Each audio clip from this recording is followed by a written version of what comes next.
Our team coverage begins right now with KSL News Radio's Brianna Bodley on the scene. Brianna. Jeff, what we know right now is this happened right about 3:45 this afternoon. Talking to some of the witnesses, they say it happened just 30 minutes after some high schoolers were dropped off after the bus, in fact. Now, what I know from the sergeant in charge here is that 5 people were hurt. 2 of them are still alive. 3 have passed away. Those 2 still alive are juveniles, we understand. We don't know the ages at this point of the 3 who passed away, but we have been told one of those 3 is the suspected shooter. Now, right now, there is a lot of confusion on scene. Neighbors have gathered around. They describe this as a very quiet area. So police at this point are just trying to figure out what possibly could have motivated this. When I asked if this was potentially gang related that had just wandered into this neighborhood, they said they do not believe so at this point. But of course, will let us know as soon as they come up with a motive. We'll have that right here on Jeff Kaplan's Afternoon News. Live, Brianna Bodley, KSL News Radio. Brianna, this was a shooting out in the open street, wasn't it?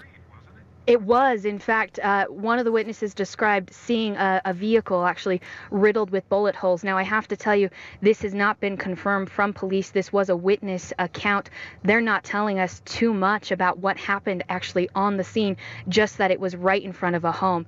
But like I said, this particular person told me that it was a vehicle that had basically just been stopped right in the middle of the street. Yes, thank you, Brianna. It is very important to just separate fact from rumor, and we can report this as fact. This shooting shocked the neighborhood. KSL News Radio's Paul Nelson continues our live team coverage. Paul's at the scene. What's the latest you see, Paul? Jeff, I'm seeing a lot of not witnesses, but neighbors that are huddled around the crime scene tape as they're being kept away from where this car is and where the shooting happened. But a lot of onlookers trying to just get their heads around what's going down here. Yes, we did speak to somebody who heard the shots fired. This kid was playing video games when he heard the whole thing go down. His instincts took over. I know that he... It's the wrong soundbite, but he says that, he heard the shots, 8 shots when he was playing video games. And we also got word that there were some people that were so concerned about student safety because kids were walking home when this happened that they actually pulled stranger children into their home and just to keep them away from the gunfire. Reporting live, Paul Nelson, KSL News Radio. Yeah, there were heroics this afternoon. Thank you, Paul. Sandy Collins just spoke with the principal of Brookwood Elementary School. Sandy, school was going on earlier today, right? It was. As a matter of fact, I spoke with Principal Carrie Barrett. She said that school was not in session when the shooting actually happened.